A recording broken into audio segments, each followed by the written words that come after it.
ਸੂਸਾ road ਤੇ ਭਾਜਨ ਰਾਤ ਦੇ 1:30-2 ਦਾ ਟਾਈਮ ਤੇ ਮੈਂ ਦੇਖਿਆ ਇੱਕ ਬਜ਼ੁਰਗ 62-63 ਸਾਲ ਦਾ ਬਾਬਾ ਇੱਕ ਮਾਈ ਸੋਟੀ ਨਾਲ ਰਾਤ ਦੇ 2 ਵਜੇ ਤੁਰੇ ਆ ਰਹੇ ਕੀ ਉਹਨਾਂ ਦਾ ਆਲਮ ਹੋਏਗਾ। ਗੱਡੀ ਤੇਰੇ ਭਰਾ ਨੇ ਰੋਕੀ ਆ, ਨਾਲ ਮੇਰੇ ਜਿਹੜਾ ਬੰਦਾ ਉਹਨੂੰ ਮੈਂ ਕਿਹਾ ਤੂੰ ਉਹ ਅੱਗੇ ਚੌਂਚ ਖਲੋਣਾ, ਮੈਂ ਉਹ ਤੇ ਸਾਈਡ ਤੇ ਲਾ ਲਾ ਤੇ ਪਿਛਲਾ ਦਰਵਾਜ਼ਾ ਖੋਲ ਕੇ ਰੱਖੀ। ਕਿਉਂ? ਉਹਦੀ ਵਜ੍ਹਾ ਇਹ ਆ ਕਿ ਮੈਂ ਅਗਰ ਕੋਈ ਵੀ ਉਹਨਾਂ ਦੇ ਨਾਲ ਕਰਾਂ ਨਾ ਔਰ ਮੈਂ ਚਾਹੁੰਦਾ ਤਾਂ ਮੈਨੂੰ ਨਜ਼ਰ ਹੀ ਨਾ ਆਵਾਂ ਤੇ ਮੈਂ ਉੱਥੋਂ ਗਾਇਬ ਹੋ ਜਾਵਾਂ। ਅੱਛਾ ਮੈਂ ਦੇਖਿਆ, ਮੈਂ ਕਿਹਾ ਹੱਥ 'ਚ ਕੀ ਪੜਿਆ ਬਾਬਾ ਜੀ। ਪਹਿਲੇ ਥੋੜਾ ਜਿਹਾ ਡਰ ਗਏ ਨਾ, ਮੈਂ ਕਿਹਾ ਟੈਨਸ਼ਨ ਨਾ ਲਵੋ, ਮਾਂ ਬਾਪ ਵਰਗੇ ਹੋ ਮੇਰੇ।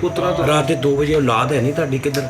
ਜਿਹੜੀ ਅੰਮਾ ਜੀ ਸੀ ਉਹਦਾ ਤੈਨੂੰ ਮੈਂ ਚਿਹਰਾ ਕਾਸ਼ ਦਿਖਾ ਸਕਦਾ। ਅੱਧਾ ਕਿਲੋ ਨਾ ਛੋਟਾ ਗੋਸ਼ਤ ਨੂੰ ਫੜਿਆ ਛਾਪਰ, ਕਹਿੰਦਾ ਪੁੱਤਰ 42 ਸਾਲ ਹੋ ਗਏ ਇਸ ਔਰਤ ਨਾਲ ਮੇਰੀ ਸ਼ਾਦੀ ਹੋਈ, ਕੁਦਰਤ ਦੀ ਕਰਨੀ ਐਸੀ ਹੋ ਗਈ, ਮੇਰੇ ਹਾਲਾਤ ਐਸੇ ਹੋ ਗਏ, 42 ਸਾਲ ਮੇਰੇ ਘਰ ਮਟਨ ਨਹੀਂ ਪੱਕਾ। ਇਹ ਸਬਰਾਂ ਵਾਲੀ ਨੇ ਉਫ ਤੱਕ ਨਹੀਂ ਕੀਤੀ।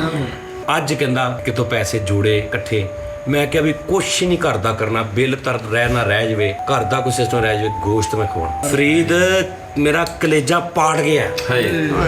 ਬੜਾ ਉਹਨੂੰ ਮੈਂ ਕਿਹਾ ਕਿ ਵੀ ਮੇਰੇ ਲੋਕਾਂ ਨੇ ਕਿਹਾ ਪੁੱਤਰ ਨਹੀਂ। ਉਹ ਤੁਰ ਪਏ ਨੇ ਅੱਗੇ ਨੂੰ, ਯਾਨੀ ਮੈਂ ਖੜਾ ਹਾਂ ਤੇ ਮੈਂ ਸੋਚ ਰਿਹਾ ਕਿ ਖੜਾ ਤੇ ਹੁਣ ਉਹ ਪਿੱਛੋਂ ਇੰਚ ਦੋਵੇਂ ਜਾ ਰਹੇ ਨੇ ਤੇ ਇੱਧਰਲੇ ਹੱਥ ਮਾਈ ਦਾ ਛਾਪਰ ਮੈਨੂੰ ਨਜ਼ਰ ਆ ਰਿਹਾ ਲਮਕਾ ਨਹੀਂ ਰਿਹਾ ਗਿਆ। ਯਾਰ ਮੈਂ ਅੱਗੇ ਗਿਆ ਵਾਂ, ਅੱਖਾਂ 'ਚ ਅਥਰੂਆਂ ਦੇ ਨਾਲ ਮੈਂ ਝਪੱਟਾ ਮਾਰਿਆ ਵਾ ਛਾਪਰ ਤੇ ਮੈਂ ਦੌੜ ਲਾਈ ਤੇ ਬੁੱਢੀ ਦਾ ਅਦਾ ਗੱਡੀ ਦਾ ਪਿਛਲਾ ਬੂਹਾ ਨੇ ਪਹਿਲੇ ਹੀ ਖੋਲਿਆ ਸੀ। ਮੈਂ ਉਹ 'ਚ ਬੈਠਾ ਵਾਂ ਤੇ ਉਸ ਤੋਂ ਬਾਅਦ ਨਜ਼ਰ ਹੀ ਨਹੀਂ ਆਇਆ।